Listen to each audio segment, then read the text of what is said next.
গুনাহ থেকে বাঁচার কিছু উপায়। এক এক গুনাহ থেকে বাঁচার জন্য ভিন্ন ভিন্ন উপায় রয়েছে। আমরা এখানে মৌলিকভাবে কিছু উপায় উল্লেখ করেছি।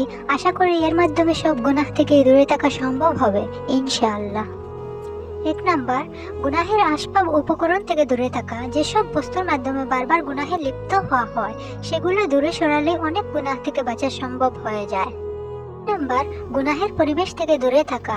যে পরিবেশে গেলে গুনাহ নিশ্চিত সেখানে যাওয়া জায়েজ নেই।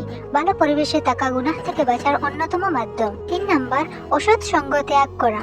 অসৎ সঙ্গ হলো আগুনের ফুলকির মতো, যার কাছাকাছি গেলে সামান্য ছোঁয়া তো লাগবেই। 4 নাম্বার, একাকী বা অবসর না থাকা। অবসর মনে শয়তান ধোঁকা দেওয়ার সুযোগ পেয়ে যায়, তাই কোনো না কোনো ভালো কাজে ব্যস্ত থাকা জরুরি। কাজ না থাকলে জিকিরে মশগুল থাকা বা ঘুমিয়ে সময় কাটানো ভালো। 5 নাম্বার, কোনো গুনাহকে তুচ্ছ না ভাবা।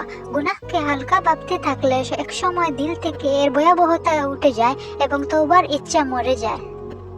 6 নাম্বার, আল্লাহওয়ালা ব্যক্তিদের সহবতে থাকা। তাদের সহবত গুনাহ ভরা দিলকে মুহূর্তে পরিবর্তন করে দিতে পারে। 7 নাম্বার, কোনো গুনাহ হয়ে গেলে সাথে সাথে তওবা করা। তওবা দেরি না করে সঙ্গে সঙ্গেই করতে হবে। প্রতিটি নামাজের পর তওবা করলে শয়তান ধোঁকা দেওয়ার সুযোগ কম পায়। 8 নাম্বার, প্রতিদিন বেশি বেশি ইস্তেগফার ও দুরূদ শরীফের আমল করা। গুনাহ থেকে বাঁচার জন্য এটি একটি পরীক্ষিত আমল।